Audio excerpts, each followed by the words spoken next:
এই ঘটনাটি যে বিষয়টি নিয়ে আলোচনা করব সেই বিষয়টি বর্তমান সরকারের জন্য এতটা সেনসিটিভ যে এই সাধারণ ঘটনা নিয়ে আরেকটি গণ অভ্যুত্থান ঘটে যেতে পারে।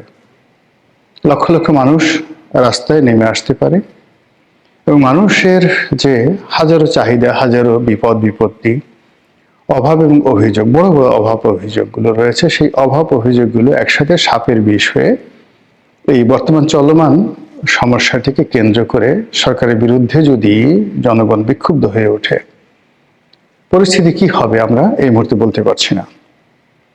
ছোট্ট একটা উদাহরণ দেই, যখন কোটা বিরোধী আন্দোলন তুঙ্গে, ঠিক সেই সময়টিতে শেখ হাসিনা উনি চীন সফরে যাচ্ছিলেন। আমি তখন একটি ভিডিওতে বলেছিলাম যে আপনি এই মুহূর্তে চীন সফরে যাবেন না, আন্দোলনের মতিগতি দেখে আমার ভালো মনে হচ্ছে না। কোনো টেলিফোনে না বা ওনার সঙ্গে আমার এরকম কোনো সম্পর্ক নেই, আমি এই ভিডিও বার্তায় বলেছিলাম। এবং আমি যতটা জানি যে সরকারের যারা কর্তা ব্যক্তি তারা তখন নিয়মিত আমার ভিডিও মনিটর করতেন এবং দেখাশোনা করতেন। তো আমি বললাম যে আপনি যখন ফিরে আসবেন, ফিরে আসার পর পরিস্থিতি আপনার নিয়ন্ত্রণে থাকবে না। তো তিনি চীন সফরে গেলেন, চীন সফর থেকে আসলেন এবং বলেন অনেকটা অপমানিত হয়ে এবং লাঞ্ছিত হয়ে। আসার পর তিনি ছিলেন মানসিকভাবে বিপর্যস্ত, বিধ্বস্ত। আমি আরেকটা ভিডিও করলাম যে আপনি ওখানে যা কিছু ঘটেছে আপনি এইবার সংবাদ সম্মেলন করবেন না। প্রতিবার বিদেশ থেকে এসে আপনি গণভবনে যে মজমা মেলান এবং সেখানে রং তামাশা, ঠাট্টা মশকারা, এরপর নানা রকম পিঠা পায়েসের উৎসব থেকে শুরু করে যা কিছু একটা ট্রেডিশন হিসেবে আপনি চালু করেছেন গণভবনে, এইবার সেটা করতে যাবেন না। এর কারণ হলো চীন দেশে যা কিছু ঘটছে এবং বাংলাদেশের মাটিতে এই মুহূর্তে যা কিছু ঘটছে, এই দুটো জিনিসের ভার আপনি বহন করতে পারবেন না। মুখ ফসকে এমন কিছু বের হয়ে যাবে বা ওখানে এমন কোনো কথা বের হয়ে যাবে যেটার দায় দায়িত্ব আপনাকে নিতে হবে এবং আপনি সামাল দিতে পারবেন না। অবাক করার ব্যাপার হলো যে আমি খুব সাধারণ মানুষ, একেবারেই মানে যাকে বলা হয় আমার জ্ঞান বুদ্ধি এতটা কম যে আমার নিজের মাঝে মধ্যেই মনে হয় যে আমি আসলে কেন বলি বা কিছু কিছু লোকজন আমার কথাই বা কেন শুনে। কিন্তু এরপরে অবাক করার একটা ব্যাপার হলো যে আমার অনেক কথা ব্যক্তিগত জীবনে, পারিবারিক জীবনে, রাজনৈতিক জীবনে, জাতীয় জীবনে একেবারে অক্ষরে অক্ষরে ফলে যায়। বেশিরভাগ কথাই অক্ষরে অক্ষরে ফলে যায়। তো আমার নিজের ব্যক্তিগতভাবে যদি আমি কাউকে দোয়া করি, আমার সেই দোয়া খুব কবুল হয়েছে আমার কাছে আমি বলতে পারবো না। কিন্তু আমি যখন কোনো কাউকে অভিশাপ দেই, মনের মধ্যে থেকে একটা দীর্ঘশ্বাস বের হয়ে আসে। বিশ্বাস করেন, আমার জীবনের একটা অভিশাপ কখনো বিফলে যায়নি। এই কারণে আমি করি কি, আমার যারা শত্রু তাদের সাথেও কথা বলতে গেলে, চিন্তা করতে গেলে বা তাদের ব্যাপারে কোনো সিদ্ধান্ত নিতে গেলে আমি 10 বার চিন্তা করি যেন আমার কোনো দীর্ঘশ্বাস বা আমার কোনো অভিশাপ যেন আমার প্রতিপক্ষ যারা আছে তার উপর আপত্তিত না হয়। এর কারণ হলো একেবারে ছোটকাল থেকে যে ব্যাপারে কষ্ট পেয়েছি, যে ব্যাপারে আফসোস করেছি, যে ব্যাপারে হাহাকার করেছি, প্রত্যেকটা জিনিস, একটা সিঙ্গেল জিনিস বাদ নাই, প্রতিপক্ষকে তছনছ করে দিয়েছে। যখন আমার বাড়িটা ভাঙা হলো তখন আমার খুব কষ্ট হয়েছিল এবং আমি টেলিভিশনে এসে বললাম যে এমন সময় আসবে 32 নম্বর ভাঙা হবে, সুধা সদন ভাঙা হবে, আওয়ামী লীগের অফিস ভাঙা হবে। দেখেন সেই ঘটনা ঘটে গেছে। আমাকে যখন অন্যায়ভাবে জেলে ঢুকানো হলো 2012 সালে, তখন আমি বের হয়ে লিখেছিলাম যে এমন একটা সময় আসবে যারা আমাকে এই অন্যায়ের মধ্যে ডুবিয়ে দিলেন, যারা আমার রাজনৈতিক জীবন তছনছ করে দিলেন, একটা সময় তাদের তকদির তছনছ হয়ে যাবে। আজ দেখেন কি অবস্থা হলো। সালমান এফ রহমান, আনিসুল হক থেকে শুরু করে অন্য যারা আছে। 2018 সালে আমি বিএনপিতে ইলেকশন করলাম। তৎকালীন প্রধান নির্বাচন কমিশনার জনাব সিইসি নুরুল হুদা এবং তার ভাগিনা জনাব কি যেন নাম ভদ্রলোকের, শাহজাদা। তো উনরা মানে প্রশাসনের সহযোগিতা নিয়ে আমার জীবন একদম ছারখার করে ফেললো। আল্লাহ রহমত, দেখেন আমি তো সসম্মানে মর্যাদা নিয়ে এখন এই সমাজে আছি, কিন্তু ওই সকল লোক তাদের জীবন কিয়ামত হয়ে গেছে। তো এই যে এখন ডক্টর মোহাম্মদ ইউনূস সরকারের সঙ্গে আমার কোনো রকম ব্যক্তিগত ক্ষোভ নাই, দ্বন্দ্ব নাই, সংঘাত নাই, স্বার্থ নাই, কিচ্ছু নেই। বরং এই সরকারে যারা কর্তা ব্যক্তি অলমোস্ট সবার সঙ্গে আমার একটা ভালো সম্পর্ক ছিল। ক্ষমতায় যাওয়ার পর তাদের সাথে কথাবার্তা হয়নি, কিন্তু সম্পর্ক ছিল, এবং এত ভালো সম্পর্ক ছিল যে সম্পর্ক বিএনপি বা আওয়ামী লীগের অন্য কোনো রাজনৈতিক কর্তৃপক্ষের সঙ্গে ছিল না। কিন্তু সেই সম্পর্কের দোহাই দিয়ে আমি গত 17-18 মাসে অনেক কিছুই পেতে পারতাম, অনেক সুবিধা নিতে পারতাম। কিন্তু যেই মুহূর্তে তারা ক্ষমতায় গেছে, সঙ্গে সঙ্গে আমি তাদের সমালোচনা করছি যেন তারা অ্যাটলিস্ট নির্মোহভাবে কাজ করতে পারেন এবং তারা বুঝতে পারেন যে তাদের ব্যাপারে কি কি আলোচনা হচ্ছে। এর কারণ হলো, ক্ষমতাধর যারা লোকজন রয়েছেন তাদের সমালোচনা করা খুবই কঠিন একটা বিষয়।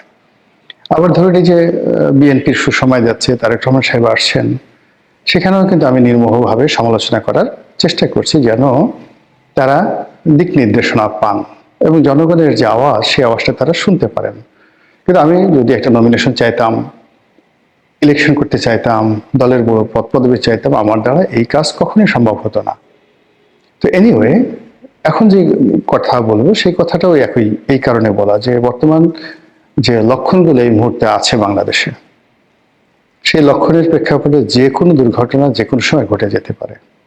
এবং এখন যদি কোনো দুর্ঘটনা ঘটে, বিএনপি বিপদে পড়বে, তারেক রহমান সাহেব বিপদে পড়বেন, জামাত বিপদে পড়বে, জামাতের আমির বিপদে পড়বেন, আর এনসিপির যারা নেতৃবৃন্দ তারা তো বটেই, আর সবচেয়ে বেশি বিপদে পড়বেন ডক্টর ইউনূস এবং তার যারা লোকজন।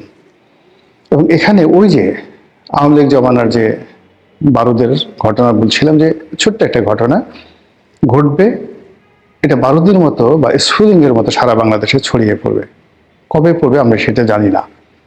এখনো তদ্রুপ গত 17 মাসে মানুষের যে পুঞ্জীভূত ক্ষোভ, তারপরে সরকারের যে ব্যর্থতা, চারিদিকে দুর্নীতির যে মহোৎসব, অব্যবস্থাপনা, নিরাপত্তাহীনতা, মানুষের অর্থনৈতিক জীবনের হতাশা, ক্লান্তি, সব কিছু টগবগিয়ে টগবগিয়ে ফুটছে। তো সেই অর্থে কোনো মানুষ যদি সামান্য একটু সুযোগ পায় ঘৃণা জানানোর, ক্ষোভ দেখানোর, রাগ দেখানোর, ক্রোধ দেখানোর, সঙ্গে সঙ্গে তারা ঝাঁপিয়ে পড়বে। অন্যদিকে ভারত, পাকিস্তান, তারপর আমেরিকা, এই দেশগুলো না আমাদের দিকে একেবারে মানে যাকে বলে ওত পেতে আছে। এটি শিকার ধরার জন্য বাঘ যেভাবে বসে থাকে, তারপর ঈগল বা শকুন তারা দূর আকাশে উড়তে উড়তে গিয়ে তার শিকারকে যেভাবে টার্গেট করে, বাংলাদেশকে টার্গেট করে অনেক শকুনেরা দূর আকাশে যেভাবে বিচরণ করছে, আমরা যারা একটু ভাবতে পারি, কল্পনা করতে পারি, এই দৃশ্য কল্পনা করলে আমাদের অন্তরাত্মা মানে রীতিমতো শুকিয়ে যায়। তো এইরকম একটি অবস্থায় বাংলাদেশের একটি সমস্যা, যে সমস্যাটা সরকার ইচ্ছে করলে সমাধান করতে পারে। সেই সমস্যাটা হলো, সারা বাংলাদেশে যে এখন সিলিন্ডার গ্যাসের সংকট চলছে। প্রথমত সিলিন্ডার গ্যাসের দাম অস্বাভাবিকভাবে বেড়ে গেছে, অস্বাভাবিক। দ্বিতীয়ত টাকা দিয়েও গ্যাস মিলছে না। এবং গত কয়েক বছরে, 5 থেকে 6 বছরে জ্যামিতিক হারে এই সিলিন্ডার গ্যাসের ব্যবহার বেড়েছে। অজপাড়াগাঁয়ে, একেবারে গ্রাম অঞ্চলে, যেখানে মানুষ সারাটা জীবন প্রাকৃতিক জ্বালানি ব্যবহার করত, জ্বালানি কাঠ, গোবর এবং অন্যান্য বিভিন্ন যে প্রাকৃতিক যে উপাদান রয়েছে, জ্বালানির উপাদান, সেগুলোকে মিক্স করে গ্রাম বাংলার মা বোনেরা, ভাই বোনেরা তারা একটা বিশেষ ধরনের জ্বালানি তৈরি করে তারা সেই জ্বালানি চাহিদা মেটাতেন। এবং 70-এর দশকের গ্রাম বাংলার 100% জ্বালানি ছিল এরকম প্রাকৃতিক নির্ভর। কিন্তু এখন এই জ্বালানিটা চলে আসছে সিএনজিতে, এলএনজিতে, রূপান্তরিত প্রাকৃতিক গ্যাসে। তো এই যে সিলিন্ডার গ্যাস, এই সিলিন্ডার গ্যাসে এখন মানে চরাঞ্চল, প্রত্যন্ত চরাঞ্চল, সেখানে একটু সঙ্গতিপূর্ণ পরিবার, তারাও কিন্তু সিলিন্ডার গ্যাস ব্যবহার করছে। তারাও কিন্তু এখন সেখানে সোলার পাওয়ার ব্যবহার করছে। তো সেই দিক থেকে এই যে সিলিন্ডার যে গ্যাস, এই গ্যাস এর যে মূল্য বৃদ্ধি এবং এই গ্যাস এই মুহূর্তে পাওয়া যাচ্ছে না, এটি নিয়ে সারা বাংলাদেশে প্রতিদিন অনাকাঙ্ক্ষিত ঘটনা ঘটছে, মানুষ ক্ষোভে ফুটছে। এবং এই সিলিন্ডার গ্যাস নিয়ে যদি ন্যূনতম একটি বিক্ষোভ হয়, মানে প্রতিটি ঘরের, এই ঢাকা শহরের 1 কোটি লোক রাস্তায় নেমে আসবে, মা বোনেরা। এবং এটা একটা ভয়াবহ, মানে যে কোনো একটা আন্দোলনে যদি শিশুরা এবং মহিলারা জড়িত হয়ে যান, যেটা আমাদের জুলাই গণ অভ্যুত্থানে হয়েছিল, তাহলে সেটি আর নিয়ন্ত্রণ করা যায় না। এবং ফ্রেঞ্চ রেভলিউশন যেটা হলো, সেই ফ্রেঞ্চ রেভলিউশনের সময়টাও কিন্তু পুরুষেরা ব্যর্থ হয়েছিল, নারীরা বের হয়ে এসেছিল। উদ্দেশ্য ছিল, মানে উপলক্ষ ছিল যে রুটির দাম বেড়ে গেছে, তো সেই রুটির দাম কমানোর জন্য, দেখেন মানে তেমন কিছু না, রুটির দাম বেড়ে গেছে, সেই রুটির দাম কমানোর জন্য মেয়েরা ওই যে রুটি বেলে যে বেলুন, সেই বেলুন হাতে নিয়ে তারা সেখান থেকে বের হয়ে আসলো। পুরো প্যারিসের রাস্তা ভরে গেল রমণীতে, আর পুরুষরা এই সুযোগে লাফিয়ে পড়লো, একটা বিপ্লব হয়ে গেল, ফ্রেঞ্চ রেভলিউশন হয়ে গেল। এখন এই বাংলাদেশে যে বিপ্লব হয়েছে 17 মাস আগে, বা যে গণ অভ্যুত্থান হয়েছে, এটা নিয়ম হলো যখন এটি গণ অভ্যুত্থান হয়, সেটার একটা কাউন্টার গণ অভ্যুত্থান হয়। একটা বিপ্লব হয়, তার একটা প্রতি বিপ্লব হয়, এবং সঙ্গে সঙ্গে। এবং যেখানে এই জিনিসগুলো ঘটে না, প্রতি বিপ্লব হয় না, সেখানে প্রথম বিপ্লবটাও সফল হয় না। সব জায়গাতেই বিপ্লব প্রতি বিপ্লব হয়, সেটা কিউবাতে ধরেন, ভেনেজুয়েলাতে ধরেন, চিলিতে ধরেন, এমনকি রাশিয়াতে ধরেন, সব জায়গাতেই একাধিকবার বিপ্লব এবং প্রতি বিপ্লব হয়েছে। 1917 সালে যে রুশ বিপ্লব, এরপরে বলশেবিক, মেনশেবিক থেকে শুরু করে একেবারে লেনিন আসা পর্যন্ত একটার পর একটা ঘটনা কিন্তু ঘটেছে। তো বাংলাদেশে আমরা যে গত 17 মাস যাবৎ যা দেখছি, এটা প্রকৃত চিত্র নয়। পর্দার আড়ালে কত বিপ্লব যে পুলিশের মধ্যে হয়েছে, কত বিপ্লব যে সেনাবাহিনীর মধ্যে হয়েছে, জুডিশিয়ারিতে হয়েছে, আমলাতন্ত্র হয়েছে, সেক্রেটারিয়েট হয়েছে, একমাত্র যারা ভুক্তভোগী তারা বলতে পারবেন। কাউন্টার বিপ্লব হয়ে গেছে। অন্যদিকে যারা ক্ষমতায় বসছেন, যমুনাতে কর্তা ব্যক্তি, তারাও টের পান যে ক্ষমতার চেয়ারটা কতটা গরম। তো এই যে টগবগিয়ে সারা বাংলাদেশ ফুটছে, সেই ফুটন্ত বাংলাদেশে একেবারে সাধারণ একটি ঘটনা, সিলিন্ডার গ্যাসের দাম বেড়েছে, আর সিলিন্ডার গ্যাস পাওয়া যাচ্ছে না। এখানে সরকারের বিনিয়োগ এবং এই সাপ্লাইটা ঠিক করা সরকারের জন্য আসলে হাইয়েস্ট 48 ঘন্টা সময় দরকার। এমনকি সিএনজি মানে ফুয়েলিং পাম্পের বা এলএনজি পাম্পের সেই পাম্প স্টেশনগুলো বন্ধ করে হলেও যদি, গাড়িগুলো বন্ধ করে যদি মানে বাসার এই যে রান্না বাড়ার গ্যাসটা সরবরাহ করা হয় এই সময়টাতে, শীতের এই সময়টাতে, এটা সরকারের জন্য অনেক অনেক নিরাপদ। অন্যথায় পচা শামুকে পা কাটতে পারে। 1972 সনের এই দিনে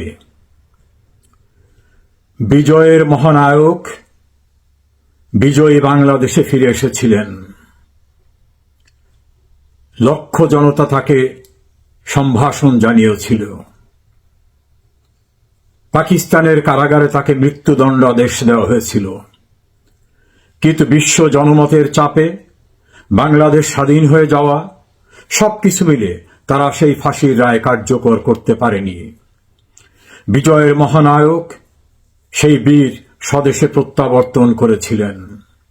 তিনি না ফিরলে হয়তো আমাদের স্বাধীনতা অর্থবহ হতো কিনা, আমাদের বিজয় পূর্ণাঙ্গতা পেত না, আমাদের সার্বভৌমত্ব পূর্ণাঙ্গতা পেত কিনা সে সন্দেহ থেকে যায়। আজ আমি গভীর শ্রদ্ধার সঙ্গে স্মরণ করছি আমাদের ইতিহাসের কালজয়ী মহামানব, স্বাধীন বাংলাদেশের স্থপতি, বাঙালি জাতির জনক, সর্বকালের সর্বশ্রেষ্ঠ বাঙালি বঙ্গবন্ধু শেখ মুজিবুর রহমানের প্রতি। শ্রদ্ধা জানাচ্ছি আমাদের মহান মুক্তিযুদ্ধে আত্মাহুতি দানকারী 30 লক্ষ শহীদ, সম্ভ্রম হারানো 2 লক্ষ মা বোন সহ পরবর্তী ধারাবাহিকতায় বিভিন্ন সময় যারা আত্মোৎসর্গ করেছেন, জীবন দিয়েছেন, ত্যাগ স্বীকার করেছেন, তাদের সকলের প্রতি। 10 জানুয়ারি বিজয়ের মহানায়ক বীরের বেশে তার স্বদেশে প্রত্যাবর্তনের পরে তার ভাষণে বলেছিলেন, আমি জানতাম না যে আমি আর আপনাদের মাঝে ফিরে আসতে পারবো, তবে ওদেরকে বলেছিলাম, তোমরা যদি আমাকে হত্যা করে মেরে ফেলো, আমার শেষ দাবি, আমার লাশটি অন্তত আমার প্রিয় জন্মভূমি বাংলাদেশে পাঠিয়ে দিও। তিনি কৃতজ্ঞতা প্রকাশ করেছিলেন দেশ বিদেশের সকলের কাছে, মুক্তিবাহিনী সহ বিভিন্ন পর্যায়ে যারা ত্যাগ স্বীকার করেছেন তাদেরকে। তিনি অঙ্গীকার করেছিলেন যারা অপরাধ করেছে তাদের অবশ্যই বিচার করা হবে। তিনি বলেছিলেন আইনানুগভাবে স্বাধীন বিচার ব্যবস্থার মধ্য থেকে তাদের বিচার করা হবে, কাউকে ক্ষমা করা হবে না যারা অপরাধ করেছিলেন।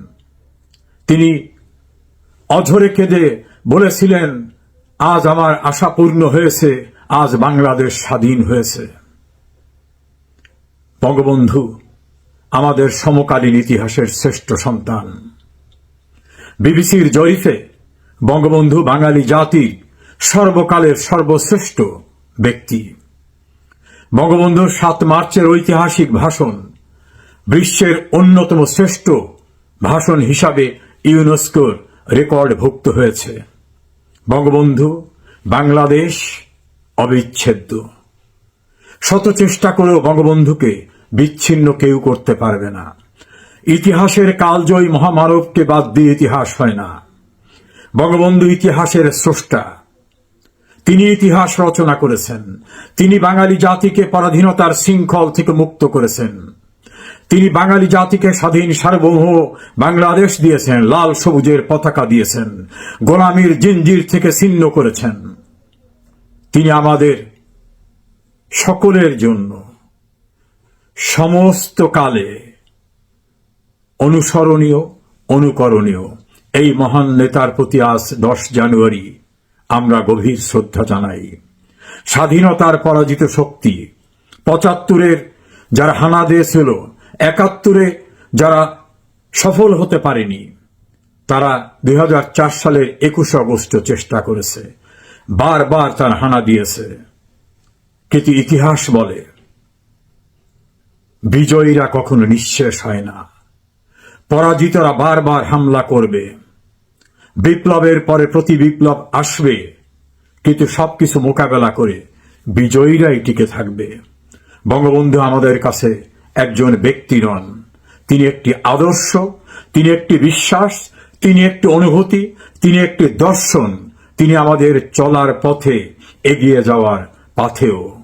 কাজী ব্যক্তি বঙ্গবন্ধু, শারীরিক বঙ্গবন্ধু না থাকলেও আকাশ বাতাস শ্যামল সৈকত নদী বাংলাদেশের সর্বত্র বঙ্গবন্ধু বিরাজমান। হে পিতা, তোমায় অতল শ্রদ্ধা।